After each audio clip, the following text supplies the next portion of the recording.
Hello and welcome to this setup tutorial for the board game Cosmic Frog. If you'd also like to know how to play this, then I have a separate video for that. First, let's get it ready on the table. I'll be setting it up for 3 players. Start by placing the mat in the middle of all players. So technically it's a mat game, but still. It'll be empty, but to save time, I've already placed these tiles on all of these spaces. Most of them show this on the other side, and some have this on the other side. When you're setting this up, keep them all face down so you don't know what's on the other side. Mix them up, and then place one of these on each space of the mat. Check the rulebook for how many of each tile you should use. I'm going for a regular game, so I have to add 20 of these tiles that have this on the back, with the 64 tiles that have nothing on them. But you can change this number if you choose to play a game that's longer or shorter. When every space on the mat has been covered up by tiles, you put some more tiles on them. First, take out these slightly flatter tiles: desert, hill, meadow, and swamp. For my 3-player game, I need 6 tiles of each type. So 6 deserts, 6 hills, 6 meadows, and 6 swamps. If you're with more than 3 players, check the rulebook for how many tiles you need for your game. Here's the table for that. These are the lowland tiles. Once you've collected them all, then as a group, you can start placing these on top of the other tiles. It's up to you where you place them, but you can have only one tile on top of the other ones. I'm all alone in this tutorial, so it'll take a while. I'll do this quickly, but not finish it. But you should.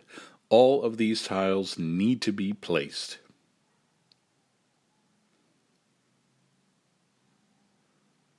When you're done, it's time to take out the thicker tiles, the highland tiles, the forest, lake, mesa, and mountain. Here they are. For my 3-player game, I need 5 tiles of each type. 5 forest, 5 lakes, 5 mesas, and 5 mountains. Again, here's the table for how many highland tiles you need if you're with more than 3 players.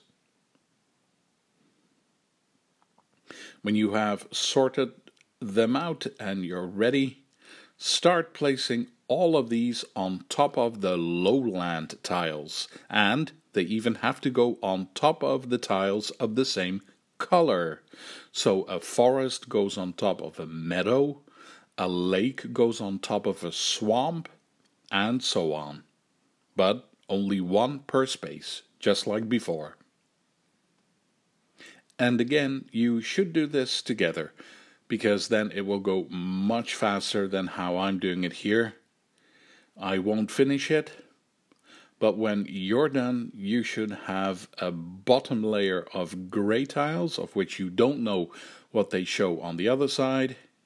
Each space should be covered up. Then on top of that go some flatter tiles, the lowland tiles.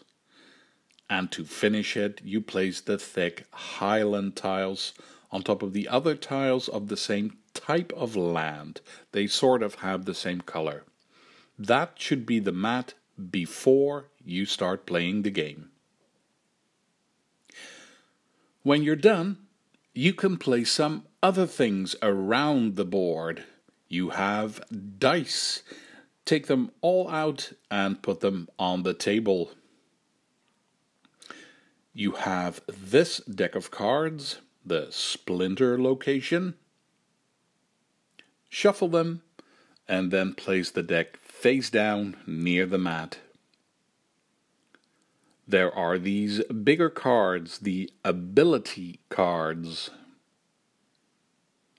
Shuffle them, and then deal out 2 cards face down to each player. The rest of these cards stay on the table face down. We've segued into getting everything for the players. Everyone can take one of these information cards, keep it with you.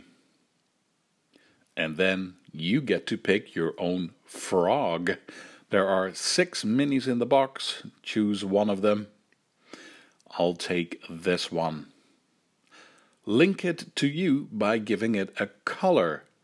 I'll go for purple, so I snap this purple bottom to my frog. How often in your life do you get to use that sentence? I get my purple player boards, my gullet and my vault. Both go in front of me. Everyone can take 6 of these crystals and place them on top of this space of the gullet board. Since I'm purple, you use these purple action cards. For my 3-player game, you use 6 of them. Here's the table again for an overview of how many of these cards you use based on how many players there are.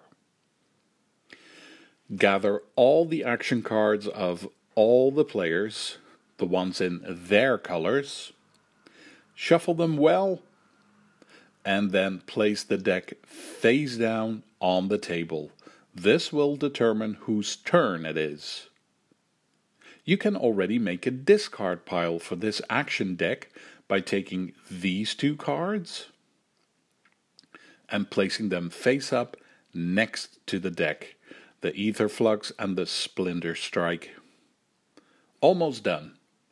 You were dealt 2 of these big ability cards earlier, but you can keep only 1. Don't show them to the other players.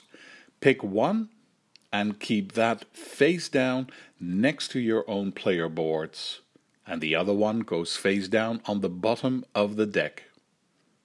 When everyone has picked a card to keep, you're ready to start Cosmic Frog.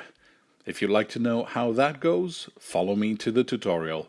Thank you for watching. Feel free to leave a comment, and see you for the next one.